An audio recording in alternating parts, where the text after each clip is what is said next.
Tardes, los saludos amigo licenciado René Castellán, director de la revista Desinforma. Y hoy nos acompaña una amigaza del alma, aparte neumóloga, la doctora Perla Basaldúas Zaragoza, es médico adscrito al servicio de neumología en el Centro Médico Nacional La Raza. Doctora, ¿cómo está? Muy buenas tardes. Bienvenida. Hola, licenciado René, muchísimas gracias. Buenas tardes a todos. Pues antes que nada, feliz año, ¿verdad?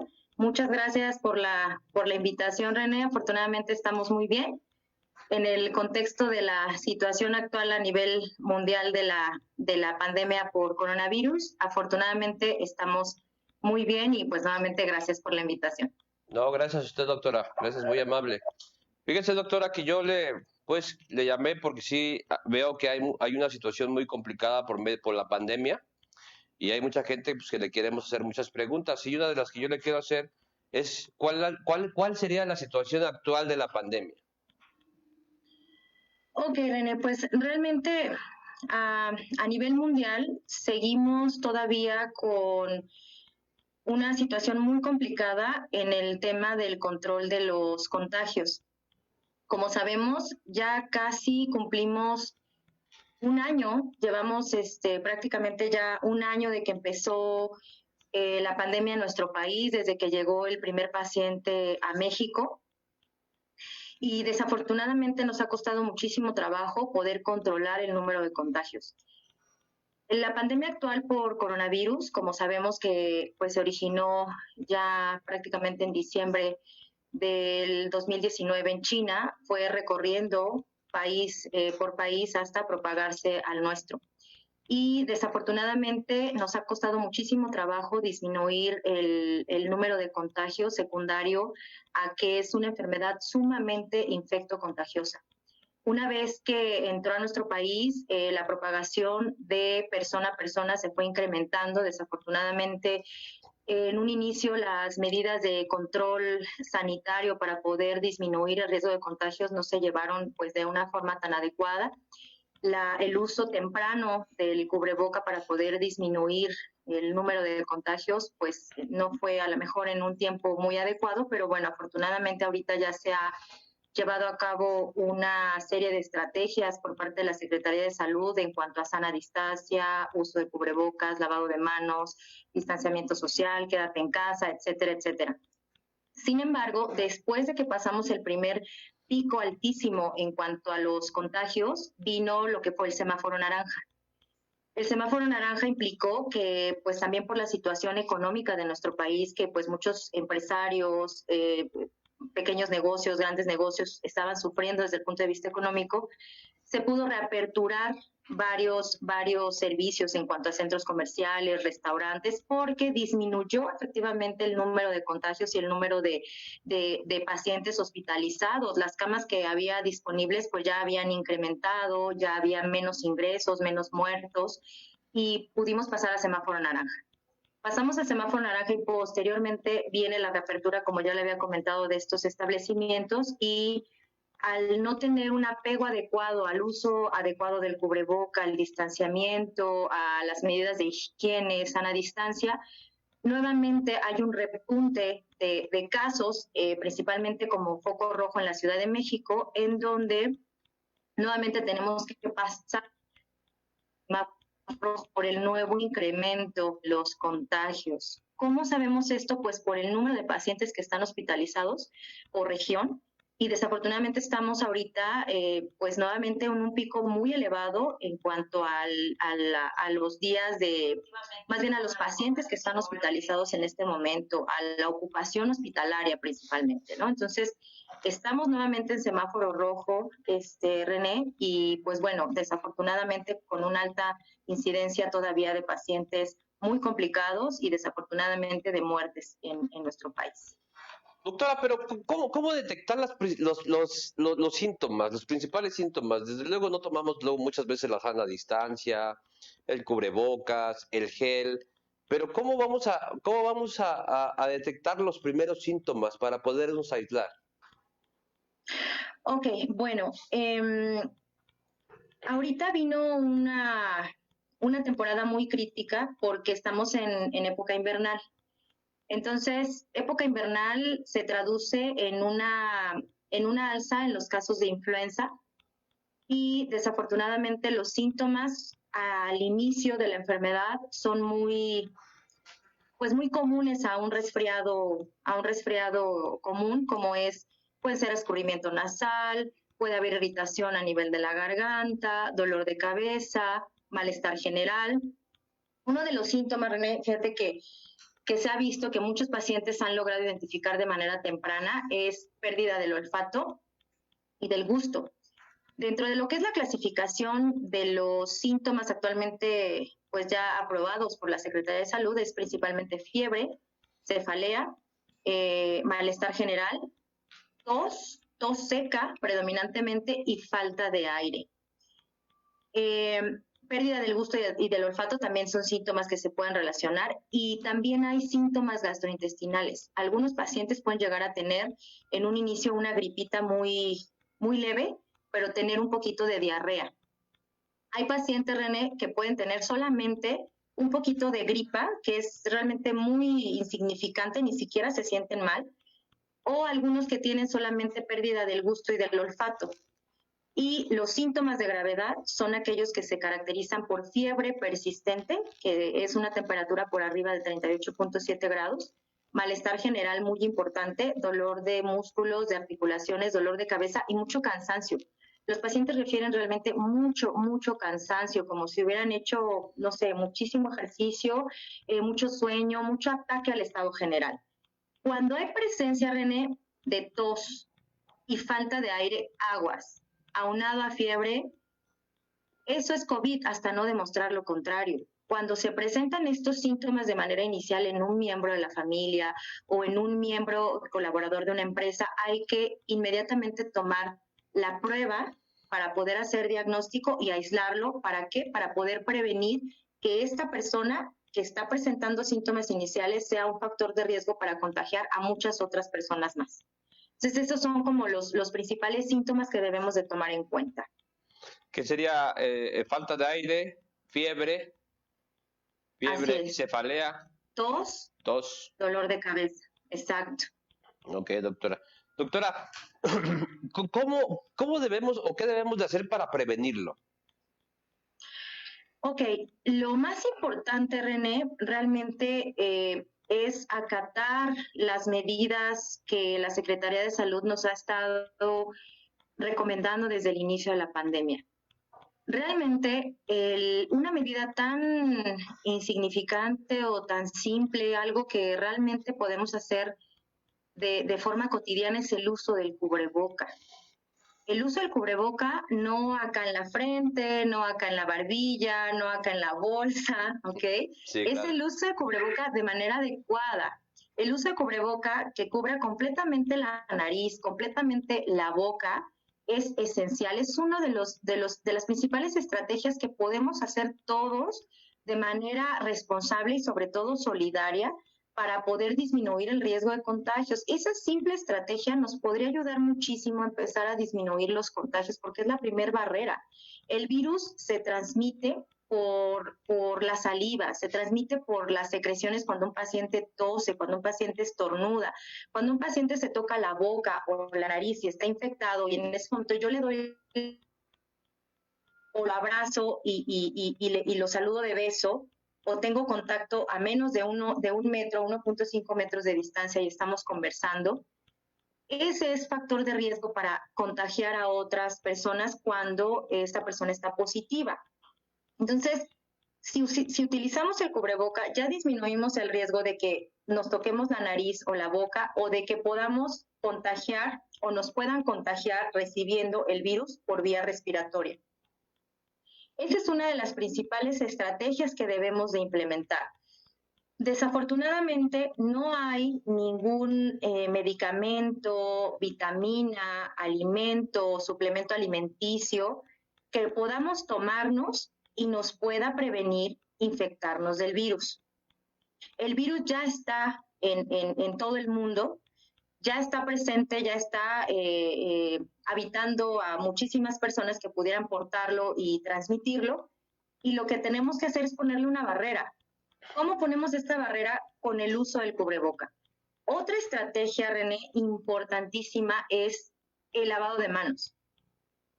Si implementamos esta medida tan sencilla como es lavarse las manos cada vez que tengamos oportunidad o utilizar alcohol gel cada vez que salgamos de casa, que manejemos, que vayamos al súper, y en el momento que tengamos oportunidad al llegar a casa, lavarnos las manos perfectamente antes de quitarnos el cubreboca, y una vez que llegamos a casa nos lavamos las manos, no tener contacto cercano inclusive con nuestros familiares. La sana distancia inclusive dentro de casa es esencial. No abrazarnos, no saludarnos de mano, no saludarnos de beso, eso es importantísimo. ¿Por qué? Porque sabemos actualmente que en el contexto también de la situación económica que ha provocado la pandemia, pues muchas personas tienen que salir a trabajar. No se pueden quedar todo el tiempo en casa, muchos comercios tuvieron que reaperturar y realmente tenemos que cuidar a los que sí se pueden quedar en casa, principalmente aquellas personas que tienen algún tipo de factor de riesgo, que son adultos mayores, que son hipertensos, que son diabéticos y viven con nosotros. Debemos de no acercarnos a ellos cuando nosotros tenemos que salir a realizar actividades laborales. Entonces, estas son las medidas, René, desde el punto de vista de prevención para poder disminuir el riesgo de contagiarnos del virus, o si en algún momento pudiera haber alguna persona que ya está contagiada, que es portadora sintomática, que esa persona pudiera transmitir el virus a otras personas que tengan mayores factores de riesgo y sí puedan desarrollar una enfermedad severa. Entonces, realmente si nos damos cuenta, no es algo tan complicado. O sea, es algo muy sencillo que nos han venido insistiendo por medios de comunicación, redes sociales, noticias, televisión, espectaculares. Todo el tiempo nos han estado comentando y todavía podemos ver en las calles a personas que no usan cubrebocas, principalmente personas jóvenes en su mayoría, o que si lo usan lo traen en esta parte de aquí, o lo traen en la bolsa y solo lo usan para subirse al camión o para entrar a la tienda departamental o al supermercado, y cuando salen del supermercado se lo quitan. No considerando el factor de riesgo tan importante para su salud, o sea, realmente para su salud, y que también pueden ser un factor de riesgo para poder contagiar a otras personas que pudieran ser más vulnerables de presentar enfermedad grave por COVID. Doctora, ya hablábamos del cubrebocas. ¿La careta funciona realmente?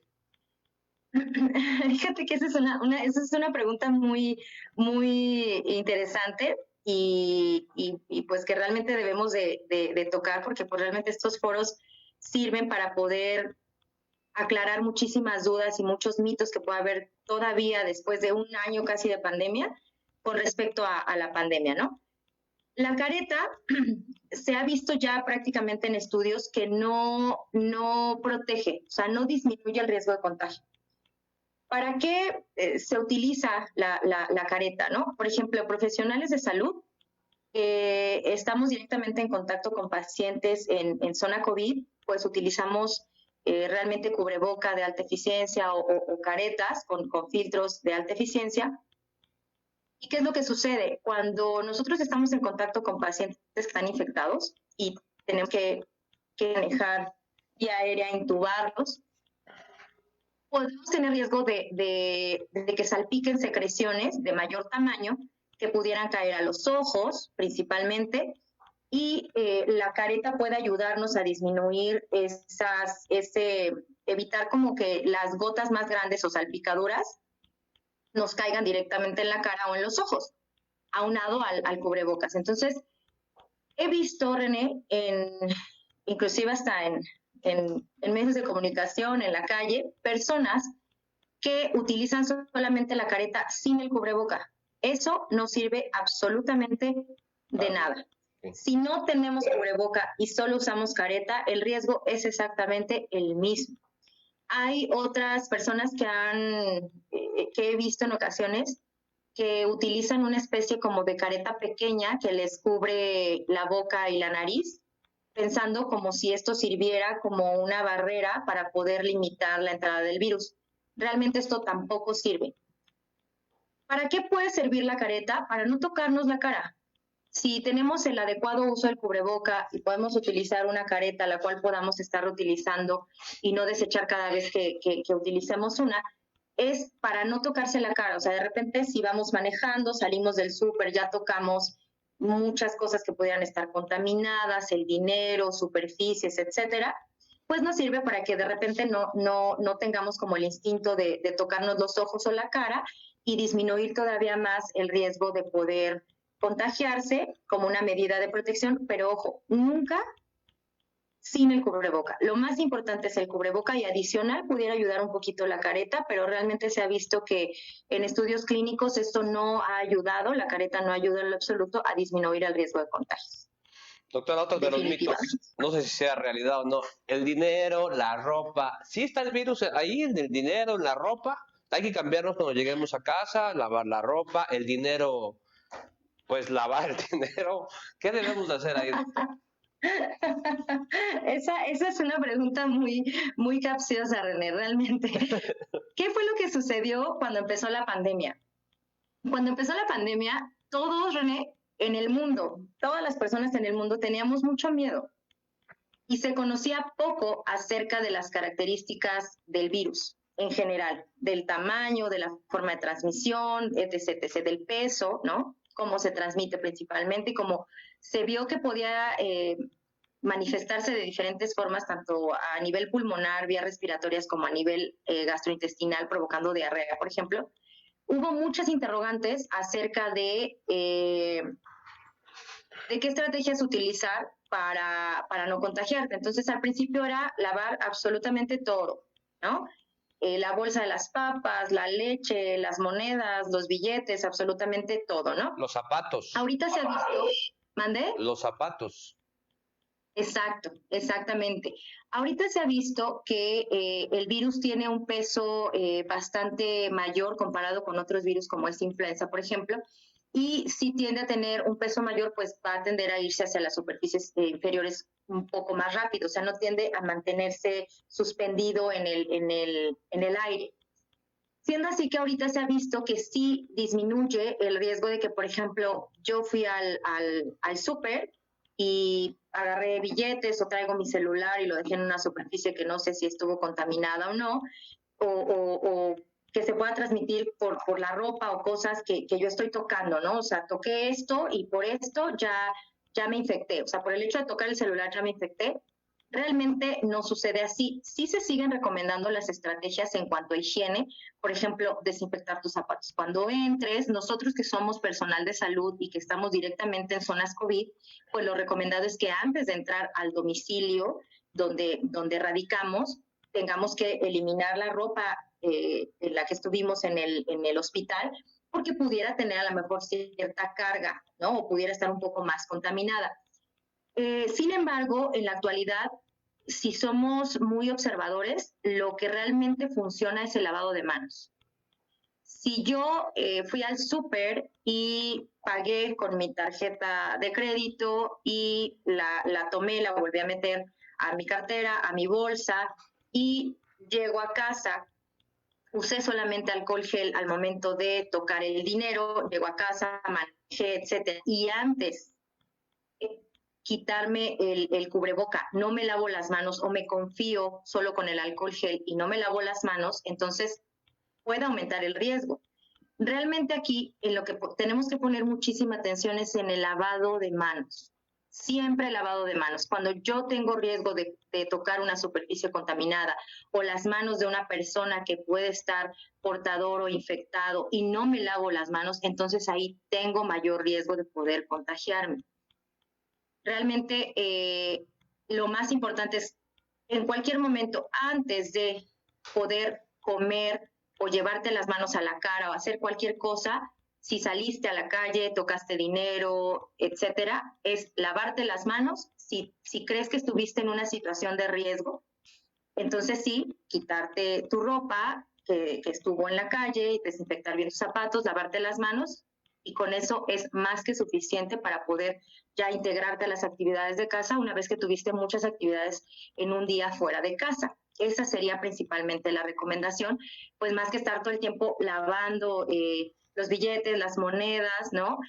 Que sí todavía muchas familias siguen haciendo, pues es ir al súper, y lo que deberíamos de haber hecho desde hace mucho tiempo y que a lo mejor COVID también nos vino a enseñar fue el tema de, pues llegas y lavas todo, ¿no? Lavas la verdura, desinfectas todo, todo lo limpias, y pues realmente es como una estrategia, y ahí de paso pues ya te lavaste las manos, ¿no?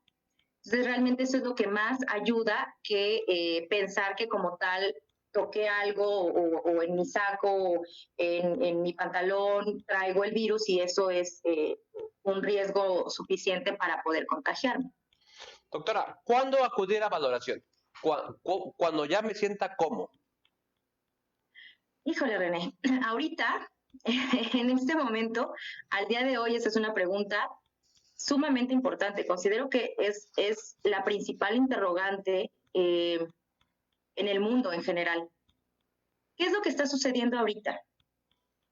Cuando empezó la pandemia, ante el terror y el miedo a lo desconocido, cuando un paciente presentaba mínima gripa, tos y síntomas compatibles, aunque no de gravedad, iba inmediatamente al hospital. O sea, teníamos miedo, no, yo mejor voy a que me revisen y antes de que otra cosa suceda. Bueno, a medida que han pasado los meses, se ha dado más la atención a nivel domiciliario.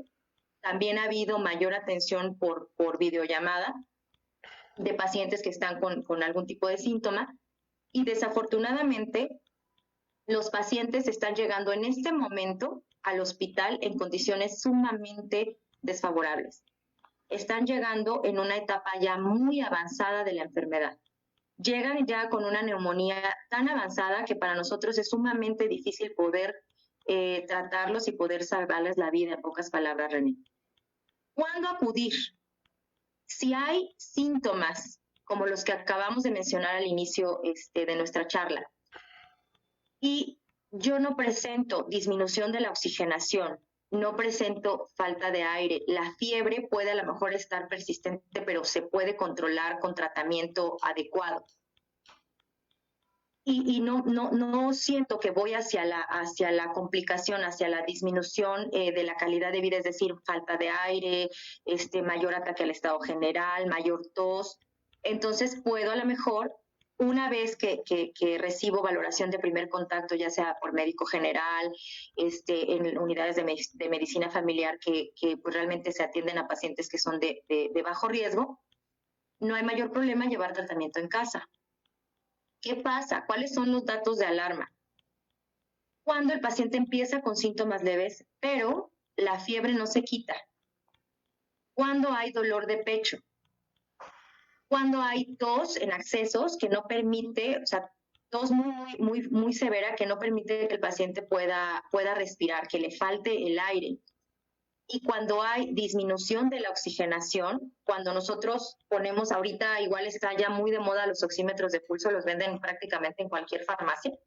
Cuando ponemos un oxímetro de pulso y marca menos de 90% y el paciente tiene ataque al estado general, le falta el aire, le duele el pecho, no puede respirar, inmediatamente debe de ir a una unidad hospitalaria, a urgencias. Porque si baja la oxigenación quiere decir que el virus está provocando una inflamación muy severa a nivel pulmonar, que está impidiendo que el oxígeno se absorba a la sangre, y eso puede poner en riesgo su vida. Si no le administramos oxígeno y vemos la gravedad de la neumonía e inicio de tratamiento adecuado a ese paciente, si se aguanta en su casa por no querer ir a un hospital de manera temprana, puede morir en casa o puede llegar a un hospital ya de una manera muy tardía, y de todas formas nosotros ya no tener la posibilidad de salvarle la vida. Entonces, estos son los principales datos de alarma, René. Que la fiebre no se quite, que baje la oxigenación, que haya tos, que haga que le falta mucho el aire al paciente, que haya dolor de pecho y datos de dificultad para respirar. Por favor, no hay que aguantarse o no hay que tener el miedo a ir a una unidad hospitalaria. Ese es otro mito también en torno a la pandemia. Muchos pacientes dicen, es que yo no voy al hospital porque si voy al hospital, a lo mejor no tengo COVID y sí me va a dar COVID, y entonces si voy al hospital me voy a morir y ya no voy a salir. Híjole, la verdad es que nosotros que estamos del otro lado, nosotros que estamos directamente en las unidades hospitalarias, vemos que los pacientes que tienen más probabilidades de morir son los que no acudieron cuando tenían que haber acudido. Pacientes que llegan con síntomas como los que acabo de mencionar de manera temprana, tenemos mayor oportunidad de salvarles la vida y regresen a casa con sus familiares. Doctora, pero hablamos de fiebre, dolor de pecho, checar la saturación con el oxímetro, como me está comentando, pero ¿cuántos días? No sé, ya tengo 2 días con fiebre, 3 días, ¿cuánto tiempo me debo de esperar? Ok, ¿cuál es el tiempo? ¿Cómo se comporta el virus? Así es. Vamos a poner un caso. Supongamos que hubo una reunión el 31 de diciembre, desafortunadamente no se acataron las recomendaciones en cuanto a no reuniones. Bueno, sucedió, vino el hermano o el primo que sí se cuida y que yo confío en que sí se cuida, etcétera, y el 31 de diciembre fue la reunión. Después del 31 de diciembre, si una persona sale positiva, eso es otro dato que me gustaría hacer mucho énfasis, René. La responsabilidad que tenemos todas las personas en el mundo, si tenemos síntomas, estuvimos en una reunión con otro grupo de personas, así sean 2, 3, 5 o 20, tenemos la obligación de informarles. ¿Saben qué? Nos vimos el 31 y yo al día 2 de enero tengo síntomas. Cuidado. ¿Sale? Eso se llama solidaridad, se llama responsabilidad. Ahorita toses y todo el mundo te voltea a ver feo. Tuviste COVID y te discriminan. Eso es algo que también debemos de no sé si en algún momento, René, tú ahí eres el experto de normar, ¿no? El tema de la discriminación ante un paciente que tuvo COVID es algo realmente muy severo. Así es. ¿No? Entonces, a veces, si por miedo a que me discriminen, a que me vean feo, a que, ay, no, ya le dio COVID, ya casi no le hables, aunque sea de la familia, híjole, está muy severo ese tema también. ¿Estás de acuerdo? Entonces, nuestra responsabilidad es informar inmediatamente. ¿Saben qué? Nos vimos el 31 y yo hoy 2 tengo moquito, no me siento mal, como que tengo escalofríos y como que no tengo el gusto y el olfato bien. Bueno, yo ya informé y los demás deben de estar al tanto de los días de evolución. Cuando se tiene contacto conocido con una persona con síntomas o positivo a COVID, debemos de esperar más o menos de 4 hasta 6 o 7 días posterior a que inicie la incubación del virus, o sea, empieza la incubación del virus y pueden empezar los síntomas en ese periodo de tiempo.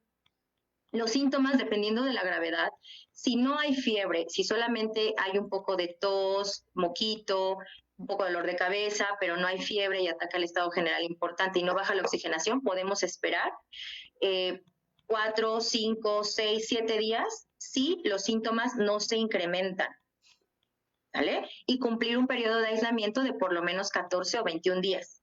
Ajá. Bueno, ¿qué pasa si esa persona que estuvo en esa reunión a los 4 días de que estuvo en la reunión o a los 3 días empieza con síntomas? Y uno de los primeros síntomas fue dolor de cabeza y fiebre. Ya el tener fiebre de inicio es que hay una carga viral importante y que la inflamación en el pulmón está siendo importante porque ya la fiebre está presente. Si el paciente no tiene dolor de tórax, no le falta el aire, no disminuye la oxigenación, hay que acudir, ya sea de manera presencial o virtual, a una valoración para ver cómo están sus pulmones, una valoración clínica adecuada e inicio de tratamiento. Si se inicia el tratamiento y posterior a 4, 5, 6 días no hay incremento de los síntomas o no se presenta algún tema de gravedad, podemos observar solamente al paciente. ¿Qué pasa si después de que inicia con síntomas sigue con fiebre al tercer día y ese día presenta disminución de la oxigenación? Hay que acudir al hospital. ¿Qué pasa si llevo 2 días, ayer tuve fiebre, hoy sigo con fiebre y hoy, tercer día, bajó mi oxigenación hasta 80%? Me duele el pecho. No lo dudes, vete al hospital. Okay. La disminución de la oxigenación ante la presencia de fiebre o datos de dolor y falta de aire, así tengas un día de evolución, si tu oxigenación baja y hay fiebre severa, acudir al hospital. Entonces, realmente aquí es muy variable dependiendo de cada persona. Cada persona tiene síntomas diferentes a lo largo del tiempo. Lo más importante es disminución de la oxigenación y sensación de falta de aire. Sean 3, 4 días o sean 6 o 7 días, hay que acudir al hospital. en el momento en el que se presente el primer síntoma de complicación. Esa sería la recomendación, René. No dudarlo y tampoco tener miedo en el contexto de es que no quiero ir al hospital porque si voy al hospital entonces ya no voy a salir. Si se aguantan en casa 3, 4 o 5 días con la oxigenación baja, sin poder respirar, y llegan después de 4, 5, 6 días, hemos tenido pacientes que hasta una semana, René, se aguantaron en casa con oxigenaciones de menos de 80%. Y llegan ya en condiciones sumamente deterioradas, el pulmón ya muy, muy dañado, y cuando nosotros intentamos hacer algo, desafortunadamente ya es demasiado tarde. Doctora, sí me queda muy claro. Doctora, dígame usted que es especialista en la materia, ¿cómo afecta el virus? ¿Llega al pulmón? ¿Qué hace en el pulmón? ¿Por qué destruye?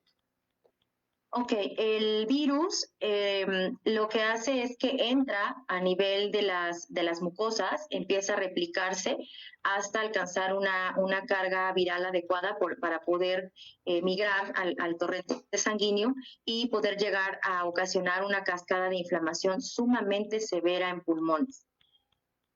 Muchas veces se confunde el término, René, de neumonía. Pensamos que la neumonía es solamente por bacterias. Es que si tengo neumonía, ¿por qué no me dan antibiótico? ¿Ah? Las bacterias lo que hacen es producir pus en el pulmón. Como cuando se nos infecta una herida y de repente nos sale secreción como verdosa, eso hacen las bacterias.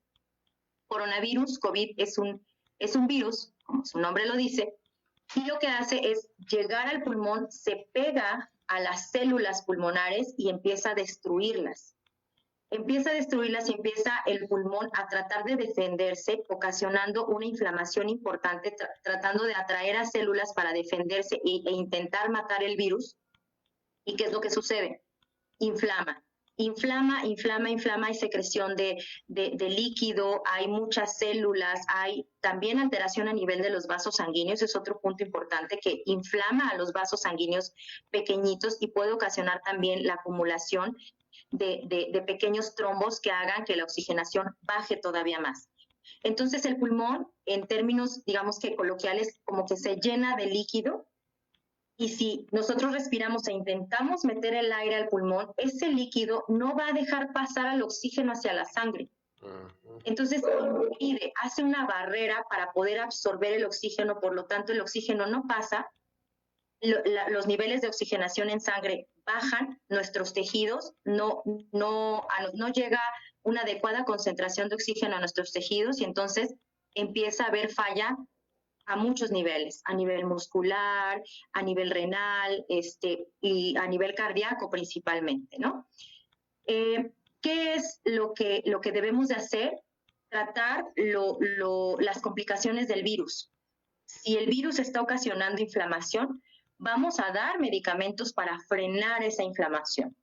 Si el virus está ocasionando formación de pequeños trombos a nivel de los vasos sanguíneos, vamos a tratar de ayudar a la sangre a que esos trombos no se formen de una forma más severa o intentar deshacer para favorecer la situación. Ahora, no hay tratamiento para COVID, no hay un fármaco que mate el virus, no lo hay. Hay medicamentos que ayudan a disminuir el daño del virus en nuestro cuerpo. Entonces, desafortunadamente, todavía no hay un medicamento que mate el virus, por lo cual realmente lo que nos va a favorecer para poder disminuir contagios en el mundo va a ser el uso del cubreboca, el no transmitir el virus cuando una persona está infectada, René. Ok, doctora, yo escucho, yo no conozco de nada de medicina, pero escucho, por ejemplo, que el daño ya es irreparable cuando hay un daño en el pulmón. Las personas que tuvieron COVID y si hay daño en el pulmón, ¿ya es irreversible o si o ya pueden vivir una vida normal?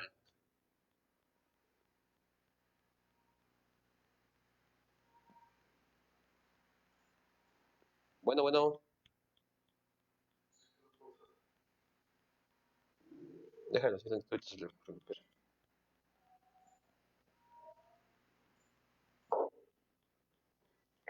Bueno.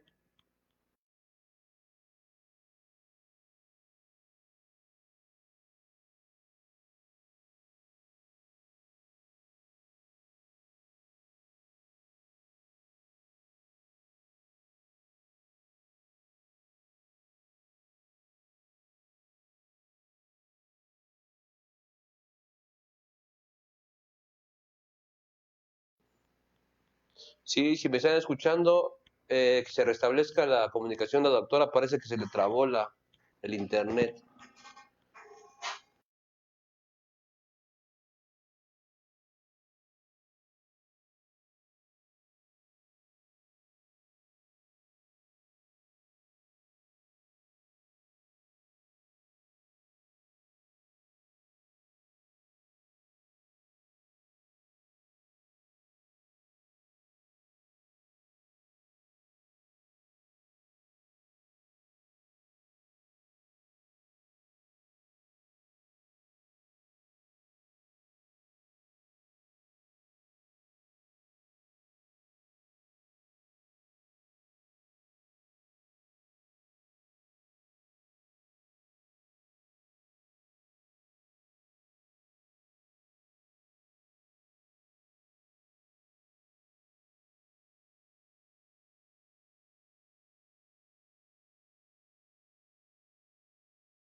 Doctora, permítame un segundito. Sí, gracias, René. Pues nuevamente ya estamos de nuevo. Una disculpa a todos los que nos están viendo porque una falla técnica. Estábamos, ¿cómo afecta, cómo daña el COVID al pulmón?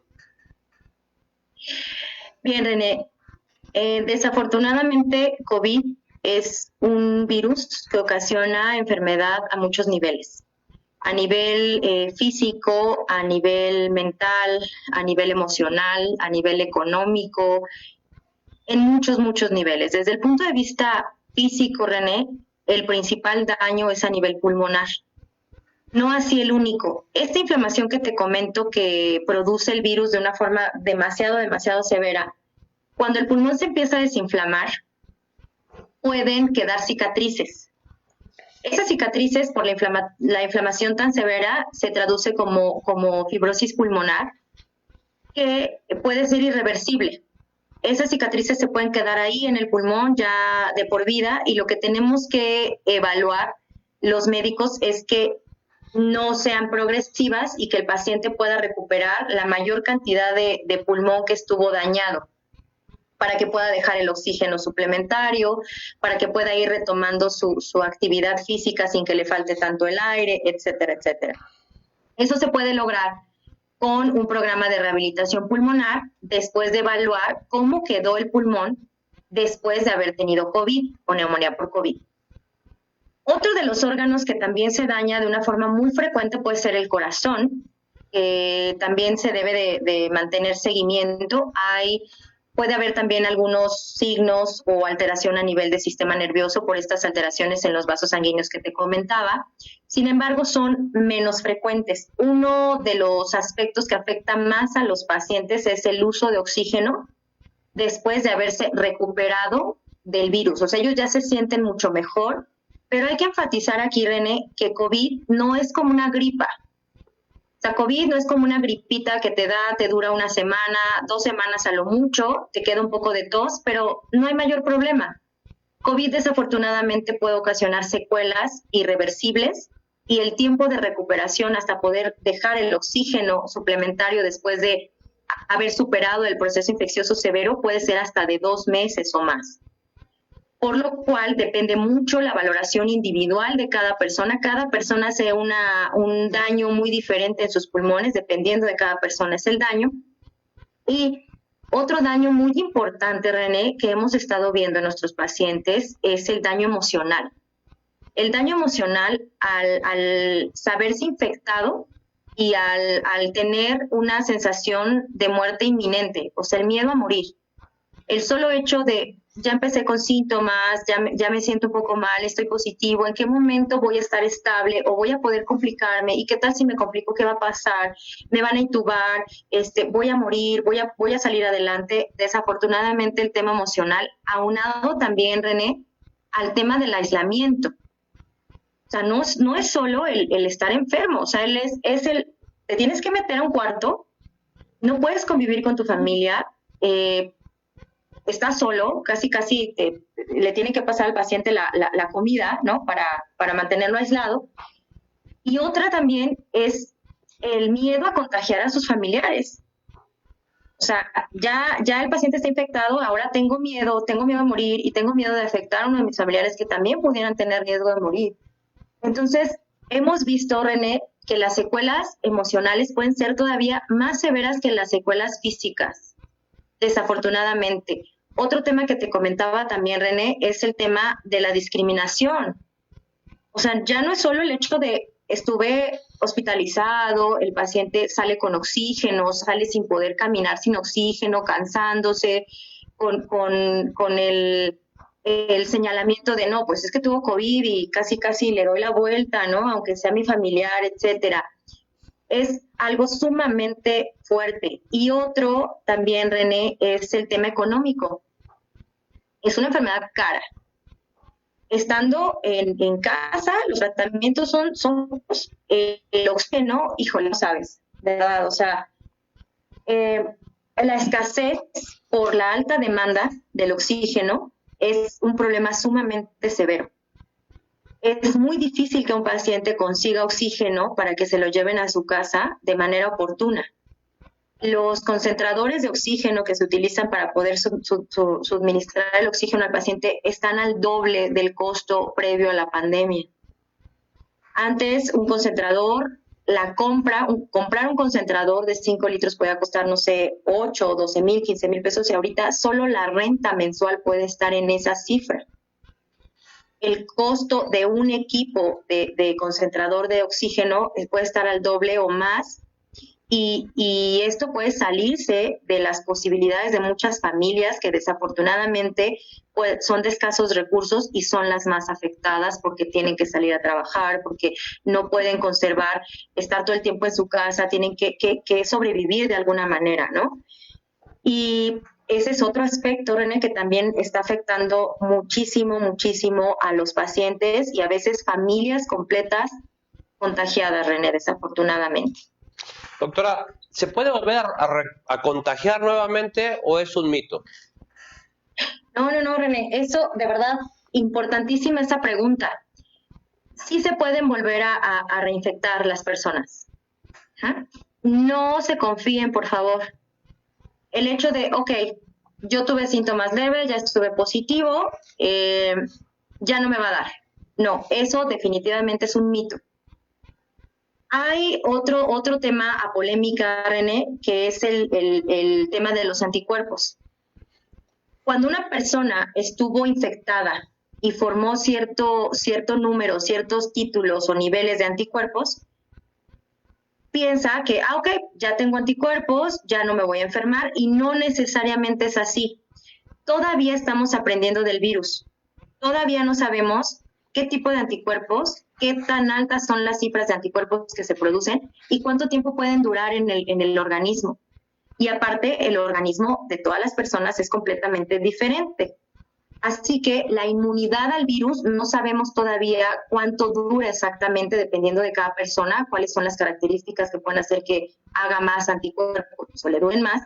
Así que esto definitivamente no es un mito, sí se pueden volver a infectar. Lo que sí es un mito es, ya me dio COVID, ya la libré, no pasa nada, ya no me va a volver a dar, ya no me cuido porque de una forma a mí ya me dio y yo ya la libré. Eso sí es un mito, René. Okay. Por favor, no se confíen.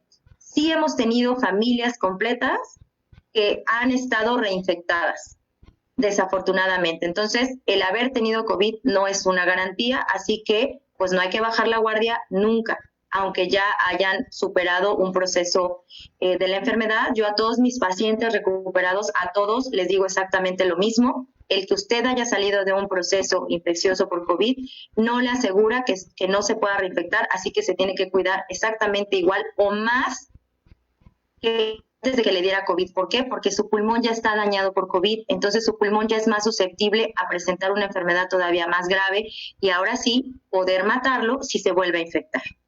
Doctora, yo lo que escucho de la gente, dicen que si ya nos entuban, si ya uno ya se ha entubado, ya es muy difícil que salga. ¿Eso es verdad? Ok, René, mira, desafortunadamente las cifras a nivel mundial que se han reportado en los estudios clínicos, no solamente en nuestro país, sino en la mayoría de los hospitales del mundo, es una alta mortalidad cuando un paciente requiere intubación.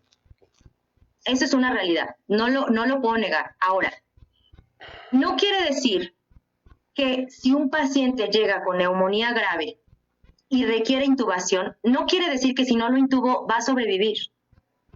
¿Sí me doy a entender? O sea, un paciente que ya amerita intubación y la única probabilidad o el porcentaje que se le puede ofrecer de sobrevivir es con el tubo, aunque las posibilidades sean bajas, se le tiene que ofrecer. Okay. Muchos pacientes no aceptan intubación y dicen, yo no me quiero intubar, y eso no quiere decir que porque no se intubaron sobrevivieron. Eso no sucede. O sea, el paciente que ya llegó muy mal, aunque no se intube, la probabilidad de que muera es prácticamente o mayor a si el paciente se intuba. Entonces sí, desafortunadamente la incidencia de mortalidad en pacientes con ventilación mecánica es muy alta en todo el mundo. ¿Por qué? Por la severidad del daño pulmonar que ocasiona el virus. Los factores de riesgo que se han visto en pacientes que hacen mayores complicaciones son en personas adultas mayores, arriba de los 65, 70 años, personas diabéticas, personas hipertensas, personas con sobrepeso principalmente, son los que se ha visto que tienen mayor riesgo de desarrollar una neumonía sumamente grave que los lleve a requerir intubación. Sí ha habido pacientes que han logrado sobrevivir, que se han logrado extubar, y bueno, pues esto depende muchísimo también de la capacidad de respuesta de cada organismo. Otra pregunta, doctora, no sé si es el término correcto, pero me comentan que después de la intubación les hacen la famosa traqueostomía, el famoso tubito aquí, que comentan que ya una vez con esa famosa traqueostomía ya no van a vivir. ¿Eso es verdad? No, mira, René, voy a tratar de explicarlo de una forma sumamente que lo entendamos. Así exacto. La traqueostomía, tal cual, es hacer un orificio en esta parte de la tráquea. ¿Qué es la tráquea? La tráquea es el tubo por donde entra el aire hacia nuestros pulmones.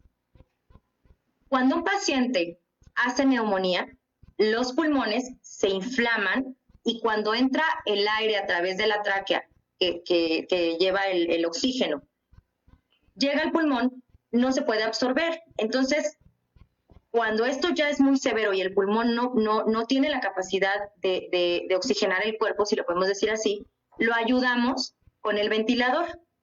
Se mete un tubo a través de la boca hasta la tráquea que va conectado a un ventilador. Ese ventilador tiene la función de los pulmones y los ayuda a meter el aire a mayor presión para que pueda pasar el oxígeno a pesar del daño tan importante en los pulmones. Ajá. Y podemos decir que dejamos reposar al pulmón para que éste pueda recuperarse en lo que el ventilador hace la función del pulmón. Ajá. Ahora, ¿qué pasa cuando después de 10, 12 días o más el paciente no responde, su pulmón todavía no puede recuperarse y no puede respirar él solito? El riesgo de que ese tubo que va de la boca hasta acá abajo haga algún problema en la tráquea, que haga que la tráquea se inflame y se cierre, es alto. Por lo cual, se le ayuda al paciente a quitar ese tubo y en lugar de que el tubo entre de la boca hasta acá, se hace este pequeño orificio en donde se conecta ahora aquí el ventilador y el tubo es mucho más pequeño, entonces el aire entra mucho más fácil venciendo, ya quitando la resistencia de acá arriba, ¿sale? Okay. Se hace la traqueostomía cuando el paciente ya lleva muchos días de ventilación para ofrecerle un beneficio adicional y poder retirarle más rápido el ventilador, quitando cierto grado de traumatismo por el tubo, ¿sale? Ahora, esto no quiere decir que porque ya se le hizo la traqueostomía el paciente se va a morir, no. Se le hace la traqueostomía para poder ayudarlo a que se recupere más rápido. Entonces el ventilador va conectado aquí. Cuando el pulmón ya se recuperó y tiene la capacidad el paciente de empezar a usar su pulmón y empezar a respirar por él mismo, se puede empezar a disminuir el ventilador hasta retirarlo y él puede respirar a través de la traqueostomía. Cuando el paciente ya se recuperó completamente, se retira la traqueostomía y puede respirar de forma adecuada. Okay. Realmente esto del hoyito en la garganta, de que ya me van a hacer la traqueostomía, ya me voy a morir, es completamente un mito. Okay. Completamente un mito. Entonces realmente cuando se hace la traqueostomía es para poder ofrecer un beneficio adicional al paciente que ya está intubado y lleva muchos días y después de más de 10, 12 días no se ha podido recuperar. Doctora, el tratamiento en casa. ¿Qué tratamiento se utiliza? Bueno, ya estando en casa, que sabemos que a lo mejor no corremos peligro, ¿hay algún tratamiento? Ok, aquí hay que hacer la diferencia muy importante, René, entre el tratamiento en casa cuando un paciente tiene síntomas leves, que solamente se le observa mientras no baje la oxigenación, no tenga datos de dificultad para respirar, el paciente puede estar aislado en su casa, completar su tratamiento, llevar a cabo su proceso de recuperación, cumplir con su cuarentena y nada más, ¿no? ¿Qué pasa cuando un paciente, como ya lo habíamos mencionado, tiene que ir al hospital? Bueno, se trata en el hospital, el paciente se da de alta y la mayoría de los pacientes que tienen que ir al hospital es porque ya hicieron una neumonía un poquito más severa, moderado severa, y requieren tratamiento con oxígeno suplementario, tratamiento antiinflamatorio, etcétera, etcétera. Cuando un paciente llega al hospital y requiere un flujo o una cantidad muy alta de oxígeno, es decir, 15 litros, 10 litros, ese paciente no puede ir a casa porque no hay un equipo que se pueda usar en casa que dé esa concentración de oxígeno, ¿sí? Por eso ese paciente debe de estar en el hospital. Cuando el paciente ya va bajando el requerimiento de oxígeno que necesita para poder mantener su saturación adecuada, quiere decir que va evolucionando bien, que se va recuperando. Cuando el paciente ya tiene oxígeno suplementario a 1 litro, a 2 litros, o inclusive se le puede quitar el oxígeno, entonces puede ir a casa cumpliendo el periodo de aislamiento, dependiendo del tiempo que haya estado en el hospital, y posteriormente evaluar cómo quedó el pulmón de ese paciente. Hay muchos pacientes que hacen inflamación y con el tratamiento su pulmón puede recuperar prácticamente el 100%, y hay otros que también, dependiendo de la gravedad, pueden quedar con cicatrices y tienen que irse del hospital a su casa todavía con oxígeno para mantener todavía la rehabilitación, que puede durar 1 a 2 meses dependiendo de lo que requiera cada paciente, hasta poder quitarle el oxígeno. Entonces, realmente hay muchos panoramas, pero de los panoramas más frecuentes en nuestro país es ese, que el paciente tenga que egresar de hospital todavía con oxígeno suplementario, pero ya a dosis muy bajitas, y que le cueste un poquito de trabajo caminar y que no baje la oxigenación, todavía caminan y se cansan demasiado, y pues, ¿qué hay que hacer? Una vez que el paciente ya salió del hospital, hay que medir cómo está su función pulmonar. Nosotros lo que hacemos es hacer una prueba que se llama prueba de difusión, en donde medimos cómo pasa el oxígeno del pulmón a la sangre, y hacemos una prueba de caminata de 6 minutos. ¿Qué es esto, René? Cuando un paciente sale del hospital, sale con oxígeno bajito o sale sin oxígeno, hemos visto que a lo mejor, como estamos tú y yo ahorita sentados, a lo mejor viendo tele, sin tener que hacer ningún esfuerzo, su oxigenación está bien. Pero cuando se levantan y caminan o hacen algún esfuerzo, baja su oxigenación. Entonces, con estas dos pruebas podemos medir cómo está funcionando su pulmón y poder establecer un programa de rehabilitación con ejercicios físicos y de respiración para poco a poco ir recuperando el pulmón, ir recuperando la fuerza de los pulmones, poder hacer que dejen el oxígeno y puedan retomar su calidad de vida a como era lo más normal o como era antes de la infección. Doctora, las personas más vulnerables, ¿ya somos todos o sí son las personas más grandes, las que tienen enfermedad de base? Ok, todavía al día de hoy, René, siguen siendo las más vulnerables las personas mayores. Entre los 65, 75 años de edad, 80 años de edad son los más vulnerables. O sea, nuestras estadísticas en hospital, nuestras camas, la mayoría son de esa edad. Y otro grupo sumamente vulnerable son personas, independientemente de la edad, diabéticos. Si tengo un paciente de 40 años que es diabético, el riesgo es muy alto. Okay. Otro grupo son los hipertensos y otro grupo son las personas con sobrepeso u obesidad. Entonces, ya se ha considerado actualmente a la obesidad como una enfermedad que es pues, multiorgánica, que produce inflamación sistémica, y ese es un factor de riesgo.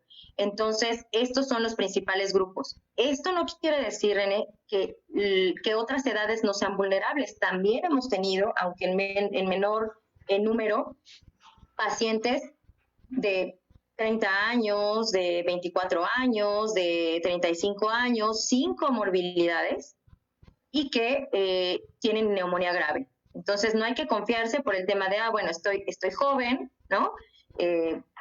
La voy a librar porque pues hago ejercicio, corro, no fumo, no tomo, estoy joven, entonces ya me confío, ¿no? Te voy a contar una anécdota de un paciente que tuve muy jovencito, 28 años, corredor, pues un día fácilmente, oye, te vengo a ver, somos amigos, ¿cómo has estado? Oye, una cerveza. Por equivocación o por irresponsabilidad se tomó de la misma botella de la cerveza, y resulta que el amigo tenía a la esposa ya con síntomas leves y ya tenía pérdida del gusto y del olfato de la esposa. Después de que se ven, el amigo empieza a los 2 días con síntomas y mi paciente empieza igual a los 3 días con síntomas, con desaturación importante, síntomas graves, fiebre, sin tener comorbilidades. Entonces, realmente aquí la moraleja, René, es no confiarse. No confiarse, no pensar que, porque ya estoy sano, no me va a dar. No. Y más cuando hay miembros de la familia afectados. No sabemos todavía cuál es la concentración. Lo que hemos visto de una forma muy puntual es que hay familias completas. La mamá, el papá, el primo, el tío, o sea, familias que tienen como esa predisposición a infectarse y a hacer procesos infecciosos bastante graves. Entonces, definitivamente aquí lo importante es no confiarse y seguir con las medidas estratégicas para prevenir los contagios. Muy bien, doctora. Ahora bien, la vacuna. Creo que usted ya fue vacunada, no sabemos, pero ¿funciona, no funciona? ¿Nos va a resolver el problema? ¿No nos va a resolver? ¿No nos tenemos que confiar?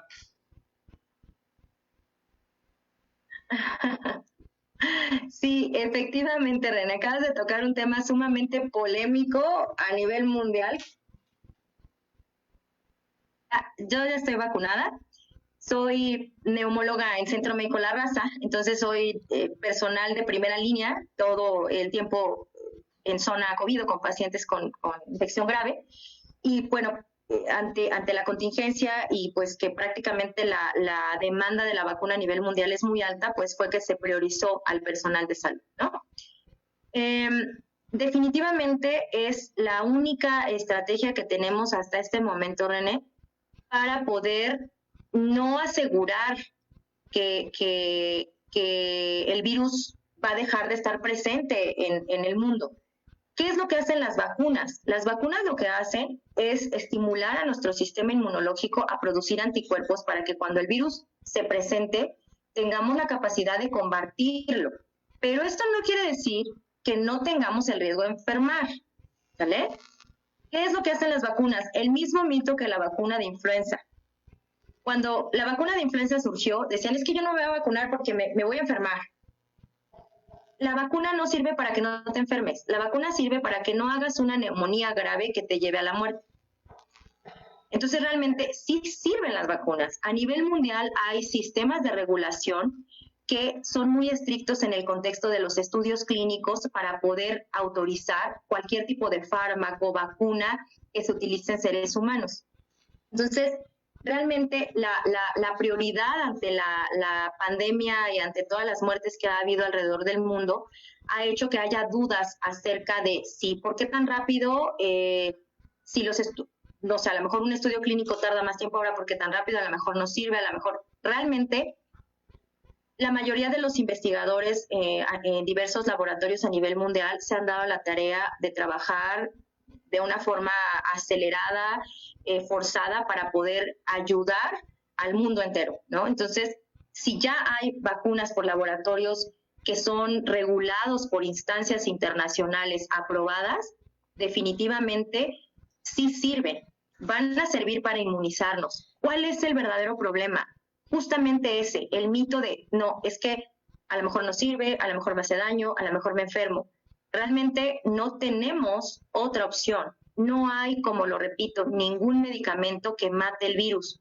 A diferencia de influenza, ¿por qué influenza duró poquito tiempo, René? Porque sí hay un medicamento para matar al virus. Entonces, cuando un paciente empieza con síntomas, se le da ese medicamento y el virus empieza a morir en su cuerpo, por lo cual el riesgo de que ese paciente siga contagiando es menor, pero con COVID no. Entonces, con COVID no hay ningún medicamento que lo mate, por eso no podemos cortar todavía la red de contagios.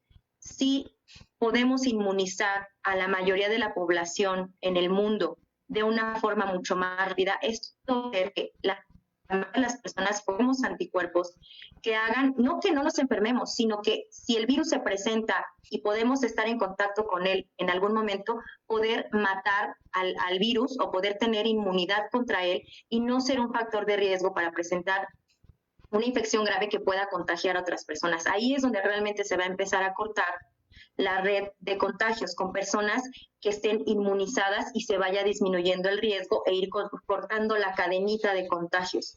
Entonces, vacúnense, por favor. La vacuna sí sirve para formar inmunidad, para que cada vez menos personas mueran por la enfermedad y al estar infectadas sean un foco para que puedan contagiar a otras personas. Todavía no tenemos la vacuna disponible ni siquiera para población de riesgo, como ya lo habíamos mencionado. El personal de primera línea fuimos pues los elegidos para poder vacunarnos de primera instancia, porque desafortunadamente nuestro país ocupa uno de los primeros lugares en cifras de defunciones de personal médico. Entonces, si no tenemos personal de salud capacitado, si no tenemos personal de salud que atienda a los pacientes que están llegando a los hospitales, no vamos a poder.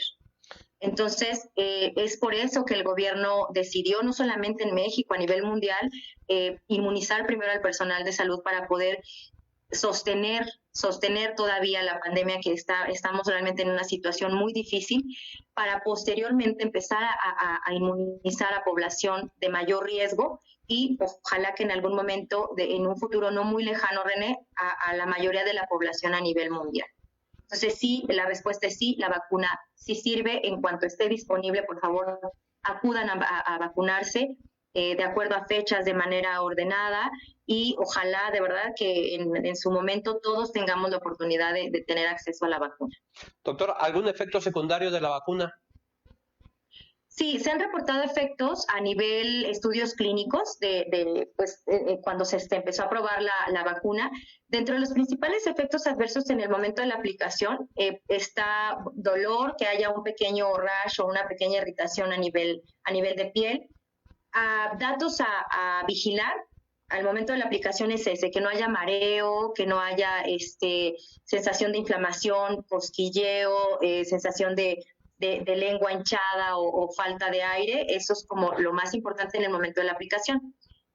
Horas posterior puede haber dolor a nivel local, un poco de inflamación a nivel local, pérdida un poquito de la movilidad secundaria al dolor en el brazo, puede haber dolor de cabeza, algunos síntomas gastrointestinales, como puede ser evacuaciones diarreicas, puede presentarse también fiebre, y básicamente son los más importantes, de los que se han visto en la mayoría de las personas que ya hemos sido vacunadas. Esto generalmente son síntomas leves que pueden durar de 48 a 72 horas máximo y se pueden tratar con sintomáticos en caso de cada síntoma que se pueda presentar.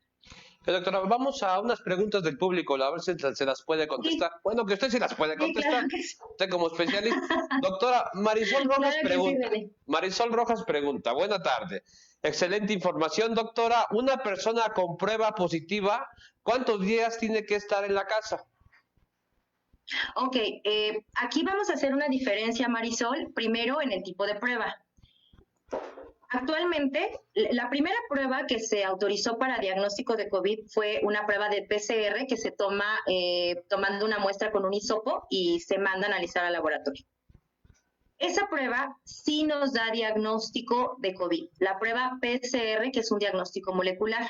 Posteriormente vienen otras pruebas que son pruebas de determinación de anticuerpos. ¿Cuál es la diferencia entre una prueba diagnóstica con PCR y los anticuerpos? Ojo, espero poder darme a entender.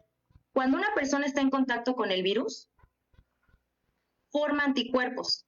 Las células se defienden y forman unas sustancias para que si en algún momento este virus vuelve a entrar, yo ya tenga cómo reconocerlo y defenderme. Esos son los anticuerpos. Una prueba de anticuerpos negativa o positiva no me dice absolutamente nada de si tengo o no tengo COVID en ese momento.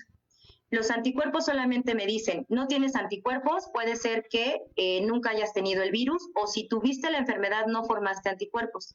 O puede ser una persona que en ese momento tiene la enfermedad, pero todavía no ha formado anticuerpos. Entonces ahí hay que hacer la diferencia muy puntual. Porque he tenido muchos pacientes que me dicen, doctor, es que ya me una prueba de COVID, tengo fiebre, pero está mi prueba negativa, y resulta que la prueba no es PCR, la prueba son anticuerpos, y quiere decir que en este momento sí tiene COVID, pero su cuerpo todavía no forma anticuerpos, por eso esos anticuerpos están negativos.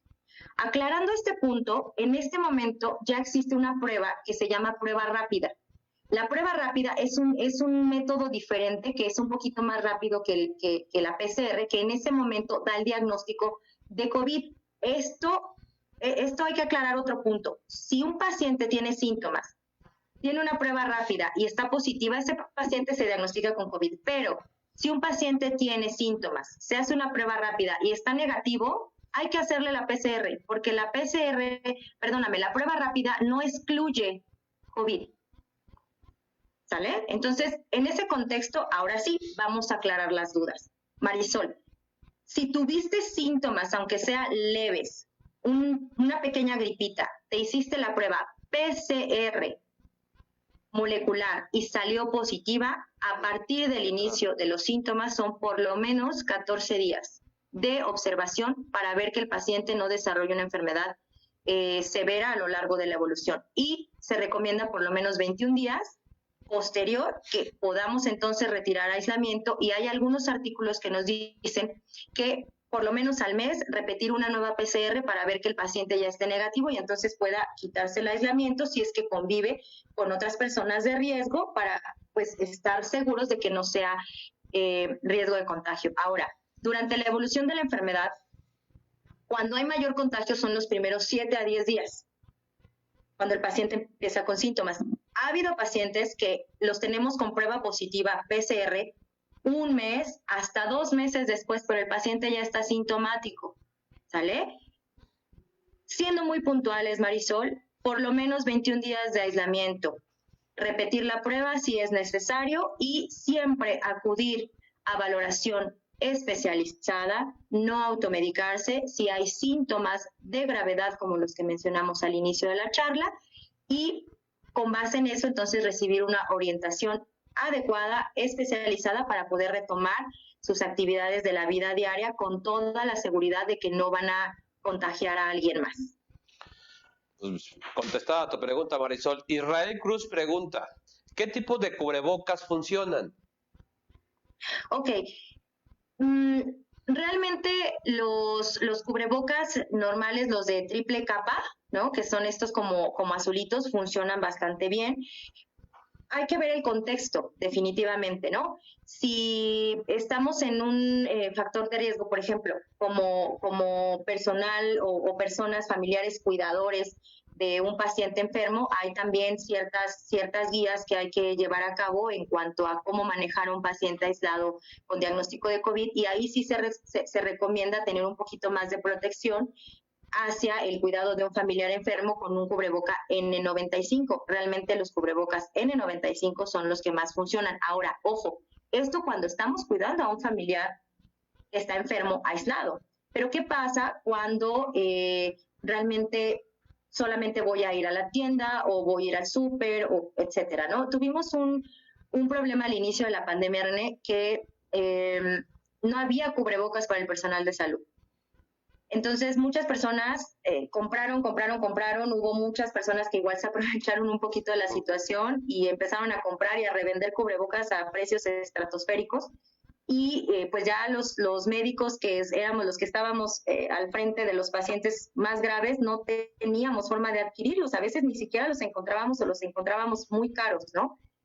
Y personas que veíamos en la calle, en su auto, manejando con cubrebocas N95, ¿no? Hay que ver el contexto del uso del cubreboca. Lo recomendado es el cubreboca triple capa, eso es lo ideal. Realmente ahorita, pues ya la comercialización de estos es mucho más abierta, ha bajado también un poquito los costos por el tema de que pues, ya muchos están distribuyendo cubrebocas.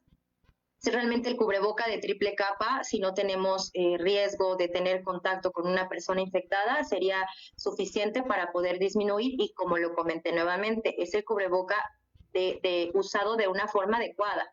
No traerlo en esta parte, no traer la nariz por fuera y no tocarlo antes de lavarnos las manos. Eso es lo más importante. Sí, es verdad. A mí me pasa luego, doctora. Traigo el cubrebocas, está chueco y tiene usted razón. Lisbeth le pregunta, ¿las pruebas rápidas de COVID qué tan efectivas son, doctora? Sí, son efectivas. En un paciente que tiene síntomas o que, por ejemplo, tuvo contacto con un paciente infectado positivo, empezó con síntomas y se hace una prueba rápida, realmente tiene una sensibilidad bastante alta. Cuando un paciente sale positivo y tiene toda la clínica, ese paciente tiene diagnóstico de COVID. Sí tiene una incidencia relativamente elevada de falsos negativos. Aquí vamos a lo siguiente: si un paciente tiene síntomas, tiene el cuadro de COVID, le hacemos la prueba rápida y sale negativa, entonces hay que hacer la PCR para confirmar que realmente esté negativa y que probablemente la neumonía sea por otro tipo de virus o bacterias. Entonces realmente aquí la importancia es, cuando está negativa y hay síntomas, entonces hay que hacer la PCR, pero sí tiene una alta sensibilidad en cuanto a confirmar el diagnóstico, es mucho más rápido. Ahorita ya en varios hospitales se están utilizando las pruebas rápidas y nos han servido mucho para toma de decisiones en pacientes que llegan sintomáticos o ya con cuadros francos de neumonía René. Prueba rápida positiva, ese paciente ya se diagnostica de una forma mucho más oportuna, porque pues la PCR tarda mucho más tiempo, definitivamente, a veces hasta 3 días. Israel Cruz pregunta, doctora, ¿qué pasa con quienes solo se cubren la boca y no la nariz? No, bueno, definitivamente el riesgo es altísimo. ¿Por qué? Porque pues la vía respiratoria empieza en la nariz. Entonces realmente nuestra vía respiratoria no empieza aquí abajo, nuestra vía respiratoria empieza aquí, en la nariz. Okay. Entonces, si solamente traigo el cubreboca en la boca y de repente toqué a alguien que pudiera ser portador y que estaban sus manos contaminadas y ya me toqué la nariz o me piqué la nariz, pues es una vía de acceso porque la mucosa empieza en cada fosa nasal. Entonces, definitivamente, es el usar el cubreboca abajo de la nariz o acá, es como no usar cubreboca. Así tan sencillo. Es como si no trajera cubrebocas si no se cubre la nariz. Israel dice, siempre tengo discusión sobre el tapete sanitizante. Primero el sanitizante con el cloro, luego una jerga. ¿Dónde se secan los zapatos? ¿De qué sirve si la jerga está sucia? Sí, definitivamente sí. O sea, si la jerga está seca, está sucia y yo pues llego de la calle y pues nada más como que medio limpio los zapatos, pues realmente no sirve de nada, ¿no?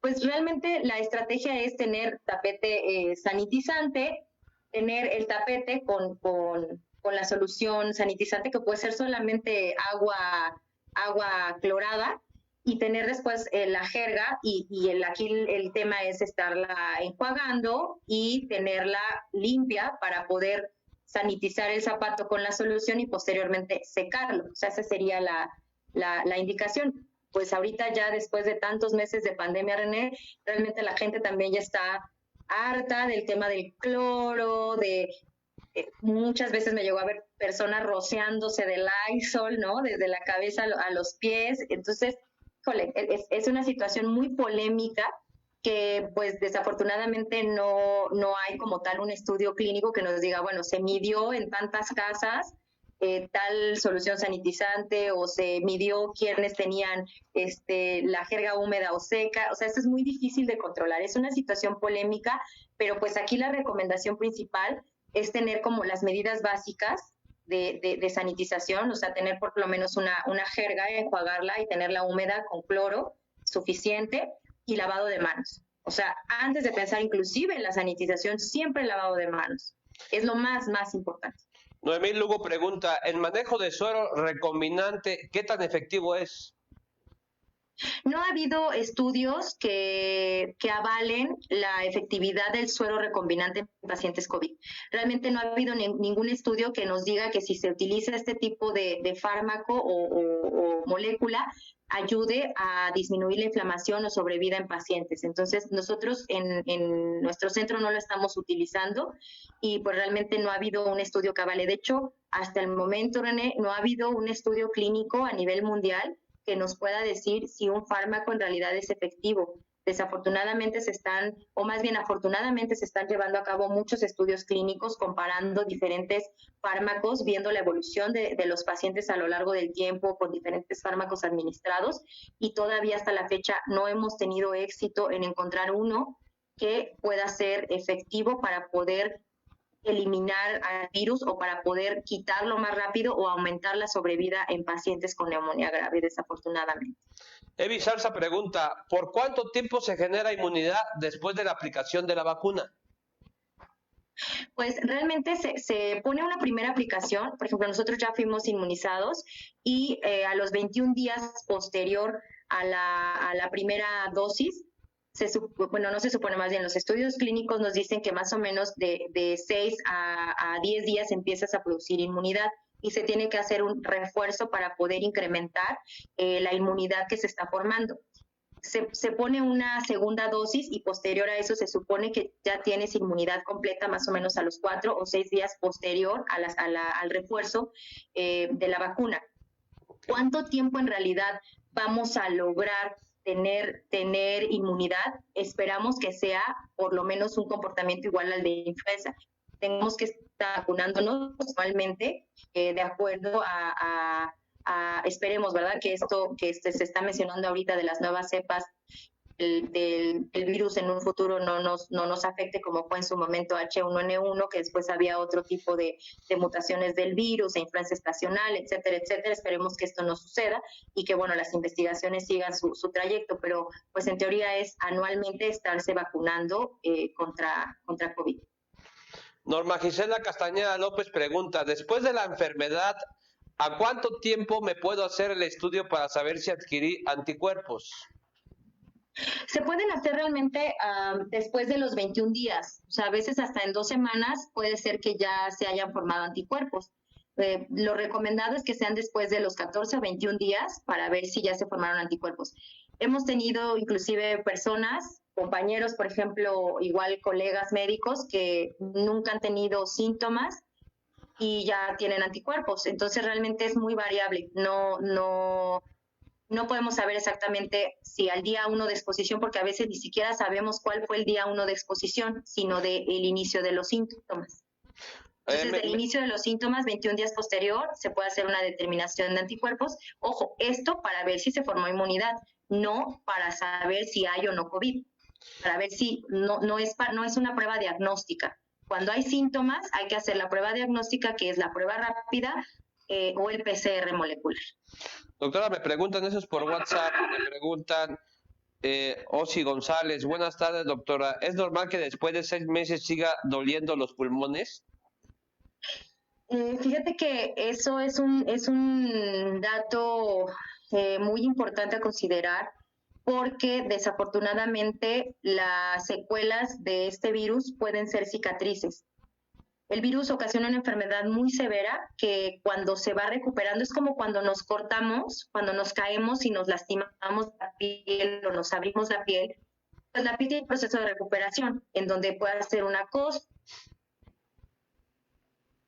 empieza a desinflamar y cuando se cae la costra queda una cicatriz y esa cicatriz ya no se quita. Entonces esa ya es de por vida. Si la neumonía fue severa o hubo síntomas severos, aunque como tal no se hiciera un estudio de imagen para ver por dentro el pulmón qué tan afectado estaba, pero pudo haber secuelas por el virus de cicatrices o fibrosis. Esta puede ser la causa de que haya dolor crónico por la cicatrización. Ok, doctora. Pero se volvió. Aquí, René, es que un paciente recuperado de COVID, pues haciéndole una recuperación adecuada a mediano plazo y poder reintegrarlo a su calidad de vida dentro del tiempo posible, definitivamente. Francisco Vega le pregunta, ¿no le quito el tiempo, va, doctora? ¿Todavía le puedo hacer un par de preguntas? Sí, claro que sí, René, todavía tengo tiempo para 2 preguntas más. Ok. Francisco Vega pregunta, si el paciente es poseedor de un stent traqueal, ¿es candidato a ser intubado?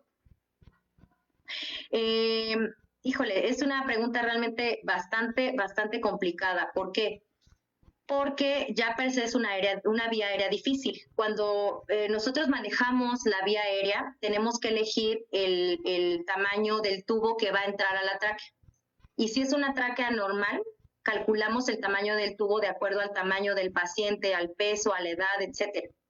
¿Qué pasa si dentro del tubo, que es nuestra tráquea, que utilizamos para respirar, hay para que se entienda el término de stent traqueal, vamos a suponer que esta es la tráquea, es un tubo, y dentro de este tubo, esta tráquea ya tuvo algo, le pasó algo a esa tráquea que hizo que se cerrara. Entonces, si se cierra la tráquea, el paciente no puede respirar. Y lo que hay que hacer es empezar a abrir la tráquea para mejorar la respiración del paciente.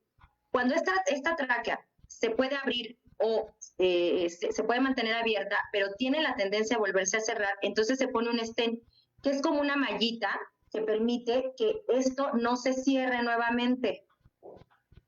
Y si aquí adentro yo ya tengo un artefacto dentro de la tráquea, por ende, la luz de la tráquea va a ser más chiquita porque aquí ya tengo algo que me está disminuyendo el tamaño. Y cuando se intente meter el tubo, existe el riesgo de que ese stent se desplace hacia abajo o que el tubo se atore. Entonces es muy importante que si esta persona que me está dando esta pregunta tiene antecedente de tener un stent traqueal, espero que no, ¿verdad? Que no tenga ningún problema relacionado a COVID. Siempre en los antecedentes se enfaticen tengo un stent. ¿Por qué? Porque entonces el abordaje de la intubación de ese paciente va a ser diferente desde el principio. Mire, Saily... Ya, el ver ese paciente... perdón, adelante, doctora, adelante. Sí, entonces ya el ver, desde que ese paciente que tiene un stent traqueal llega al hospital, para nosotros ya es diferente el manejo de su vía aérea. La intubación probablemente sea guiada con una camarita para poder ver de qué tamaño se mete el tubo, etcétera, etcétera. O sea, es mucho más complejo el proceso de la intubación. Doctora, mire, este es por WhatsApp. Lorena Donají Pérez pregunta, ¿puede haber reacciones alérgicas? Me imagino que es en la vacuna. Sí, en la vacuna puede haber reacciones alérgicas. Las más frecuentes es que haya un poquito de rash y pues es lo que se ha reportado con mayor frecuencia a nivel del sitio de la aplicación. Y pues realmente efectos adversos un poquito más severos en cuanto a alergia no se han reportado, pero bueno, de todas formas, lo que habíamos mencionado ya previamente en cuanto a efectos que se pudieran presentar, solamente estar alerta posterior a la aplicación. Sé que tiene prisa, doctora, pero hay gente que le está preguntando, mire, hay una, por ejemplo, que nos pregunta si el dióxido de cloro como tratamiento funciona. Le hago esa pregunta porque No, sí lo he no, no, escuchado no. mucho.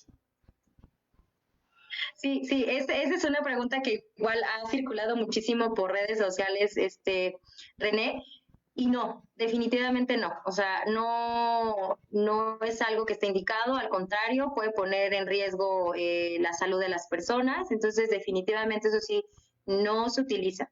Los únicos fármacos que se pueden utilizar para poder tratar esta enfermedad son fármacos que administramos los médicos cuando valoramos previamente al paciente y de acuerdo a su severidad, entonces indicamos los tratamientos. Mire, La la última respuesta que le voy a hacer, definitiva es no. la última que le voy a hacer, le voy a hacer llegar las demás que nos falten, ¿le parece, doctora? Claro que sí, René. Mire, di una minuta y pregunta. Tengo una válvula de Magnomeri en la tráquea causada por una estonisis traqueal. Esta pregunta es muy personal. Esto desde hace cerca de 20 años. Me gustaría que me diga si es suficiente con que me nebulice y lave la válvula y qué recomendación me daría para protegerme. Ok, es una cánula de Montgomery. Esas cánulas se ponen de manera permanente cuando desafortunadamente ya no hay forma de poder revertir la obstrucción a nivel traqueal. La estenosis traqueal es lo que les había mencionado, es una disminución en la luz de la tráquea que no permite que el aire entre. Esas cánulas se ponen para permanencia por muchísimo tiempo. Aquí lo más importante son las medidas de higiene. Las medidas de higiene al manipular su cánula siempre es previo lavado de manos y tener todas las recomendaciones que después de tantos años de tener una cánula ya supongo que debe de ser experto en el manejo de la misma y ser un poquito más estrictos en el tema de la higiene en estos momentos porque sí puede ser un poquito más de riesgo el tema de tener esta cánula de forma permanente. ¿Por qué? Porque no tenemos el sistema de limpieza que inicia en la nariz. Cuando nosotros respiramos, tenemos una mucosa que tiene vellosidades que atrapan a las partículas dañinas. Cuando no tenemos la respiración desde la nariz hasta la tráquea, sino que respiramos a nivel de la traqueostomía, pues evidentemente estamos quitando un mecanismo de defensa de la vía aérea superior, por lo cual el riesgo de que haya algún tipo de infección de una forma más fácil es mayor. Así que la única recomendación aquí es manipular la cánula con la mayor higiene posible, estricta, y no automedicarse. Si hay algún síntoma, por mínimo que sea, aquí sí, mi recomendación es acudir inmediatamente. El más mínimo síntoma, no nebulizarse si no está indicado por el especialista, no tomar ningún tratamiento si no está indicado por su especialista y si hay el más mínimo síntoma, aquí sí acudir de forma inmediata a valoración. Más vale exagerar un poquito en el tema de, no sé, sentí un poquito de hormigueo y después como que empecé con incremento de la temperatura, mejor acudir ahí sí inmediatamente a valoración especializada. Bueno, ya le voy a hacer algunos comentarios. De todos modos, doctora, yo le pido que pedir un favor muy personal. Si usted puede contestar las preguntas terminando, hay muchas preguntas que quedaron pendientes. Si nos echa la mano. Claro que sí, René. Yo les prometo que en cuanto tenga la oportunidad voy a ir contestando sus preguntas una a una. Uno de los temas importantes también ahorita en el contexto de la fuerza médica en el país y en el mundo es la sobrecarga de atención en salud. Tenemos muchos pacientes que nos están requiriendo ahorita, ya sea de manera virtual, de manera presencial, muchos pacientes que también en el contexto de otras patologías no COVID. O sea, el día de hoy hablamos de COVID, sin embargo, hay pacientes con otras enfermedades respiratorias crónicas, otro tipo de enfermedades crónicas que no están teniendo la oportunidad de acudir a los hospitales porque los hospitales están cerrados y desafortunadamente esto es algo que pues a mediano plazo va a complicar todavía más el tema de la atención. Así que bueno, muchísimas gracias por la invitación. Espérame, no se me vaya, espérame, déjele hago unos comentarios que dice la gente. Carlos Villaseñor dice, magnífica información y sobre todo de una profesional que trata a diario casos que están afectando a la población y en muchas ocasiones las desconocemos. Gracias. Muchas gracias, estimado licenciado René. Carlos Vadillo dice, excelente información, doctora. Vanessa Santana dice, felicitaciones por invitar a la mejor neumóloga. Excelente información. Comparto la misma información. Es la mejor neumóloga de México, si no me equivoco.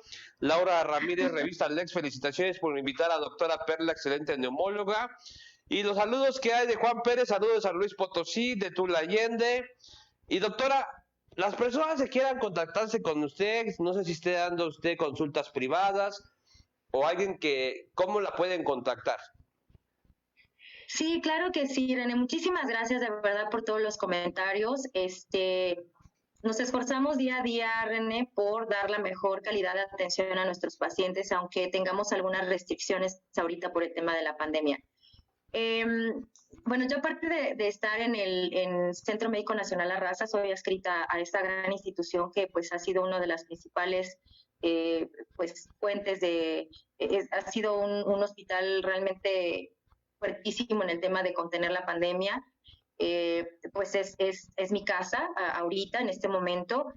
Yo soy egresada del Instituto Nacional de Enfermedades Respiratorias, que es la otra institución que ha estado al frente también ayudando a muchos pacientes en todo el país. Y tengo un centro de referencia, tenemos un centro de referencia en enfermedades pulmonares intersticiales, en términos comunes, en fibrosis pulmonar. Entonces tenemos una alta especialidad en fibrosis pulmonar, así que nuestros pacientes en nuestro centro a nivel privado, que se llama CREPID, son muy vulnerables a poder contagiarse de COVID por su patología crónica. Entonces, de manera presencial, no estoy atendiendo pacientes COVID, pero sí tratamos de ofrecerles una atención adecuada y apoyo vía virtual. Asesoramiento de en qué momento acudir, en qué momento podemos estar en casa cumpliendo tratamiento, seguirlos y posteriormente rehabilitarlos. Ya cuando un paciente es recuperado de COVID, como lo había mencionado, puede tener secuelas fibróticas, puede haber cicatrices que pueden impactar muchísimo en su calidad de vida y pues nuestra alta especialidad es fibrosis pulmonar. Así que ofrecemos una atención de muy alta calidad a estos pacientes para poder recuperarlos. Un paciente recuperado de COVID que ya no es riesgo de contagio hacia otros pacientes, sí lo vemos de forma presencial, los valoramos para ver cómo están funcionando sus pulmones y de manera conjunta trabajamos con un centro de rehabilitación para poder rehabilitarlos y reintegrarlos a una mejor calidad de vida. Otro tema importante también es que desde el punto de vista emocional los pacientes tienen un impacto muy importante en sus vidas, no solo personal, sino a nivel familiar. Y en nuestro centro tenemos también a la licenciada Vanessa Santana, que es nuestra psicóloga, es excelente persona, ser humano y profesional, que también pues se ofrece asesoría y acompañamiento de tipo emocional a los pacientes recuperados, que a veces es lo que ocasiona mucho más impacto en ellos. Y y consulta presencial a pacientes no COVID con otro tipo de patologías, como es fibrosis pulmonar, EPOC, asma, todo tipo de patología respiratoria no COVID de forma presencial. El teléfono de nuestro centro, René, que se llama CREPID, es 55 30 41 75 56. A este teléfono se pueden comunicar para poder solicitar información acerca de las opciones de atención y también para poder programar una cita. Tenemos en este momento, por lo que ya he mencionado, ciertos filtros para poder proteger a todos, tanto brindarles atención a los pacientes COVID como poder proteger a los pacientes no COVID y verlos de manera virtual. Tenemos un equipo realmente pues de muchísima calidad humana que pues se ha puesto realmente la camiseta con nuestro centro, y hemos tratado de trabajar de una forma pues muy fuerte, muy unida para poder ofrecerle dentro de nuestras posibilidades lo mejor a nuestros pacientes. Entonces, pues a nivel privado estamos en la Ciudad de México, Este es el contacto por el que nos pueden localizar. En cuanto a nuestras redes sociales, realmente pues tenemos nuestra página de Facebook, que es CREPID México, Diagnóstico de Fibrosis Pulmonar. Tengo también mis redes sociales en cuanto a Facebook, una página de Facebook que es doctora Perla Basaldúa, especialista en fibrosis pulmonar, y nuestra página web es www.crepid.com.mx. Tenemos también nuestro correo electrónico, por el cual nos pueden escribir también correos preguntándonos algún tipo de duda, información que necesiten, que es contacto@crepid.com.mx. Entonces, realmente, pues, podemos tener estas estrategias de comunicación y, pues, bueno, esperemos poder seguir sirviendo a muchos pacientes más con una afección respiratoria en la Ciudad de México y en donde tengamos la oportunidad de llegar a nivel nacional. Solo un favor, doctora, ¿podrías repetirnos el número, por favor? Claro que sí, René. El número de nuestro centro es 55 30 41 6556. Bueno, pues ya escucharon a la doctora, la pueden localizar en el 55 30 41 65 56 y me consta que sí es la mejor neumóloga de México, doctora. De verdad que sí, la doctora Perla Basaldúa Zaragoza. Doctora, le agradezco muchísimo. Yo creo que la voy a seguir invitando porque hay muchas preguntas. Si usted me hace el favor. Claro que sí, René, con gusto, de verdad, estos espacios son sumamente importantes para poder llegar a toda la población que sea posible para justamente aclarar ciertos mitos y poder reforzar cierta información que, si bien entre comillas desde el inicio de la pandemia nos la han estado repitiendo, pero a veces se nos puede olvidar. O podemos entrar en el tema de confiarnos o ya de estar un poquito hartos también del confinamiento, de las medidas de aislamiento, etcétera. Entonces, este tipo de espacios, René, de verdad que te felicito muchísimo y te agradezco la invitación porque pues nos ayuda a nosotros a poder llegar a muchísimas personas y poder reforzar de una forma muy, muy sencilla y poder acercarnos más a la población para poder aclarar sus dudas y en algún momento ayudar, poner nuestro granito de arena en ayudar a que 1, 2, 3, 20 personas o 1000, René, usen bien el cubrebocas, se cuiden, no bajen la guardia. Créeme que esto ayuda muchísimo a todos, a toda la población mexicana. Doctora, nuevamente muchas gracias y nos vemos para la próxima. Claro que sí, René, muchísimas gracias. Un saludo a todos los que nos estuvieron escuchando y prometo que poco a poco voy a ir respondiendo sus dudas y bueno, estamos para servirles, síganse cuidando muchísimo, les mando un abrazo enorme y pues nuevamente gracias, René. Bonita tarde. Igualmente, doctora, hasta luego. Gracias, hasta luego.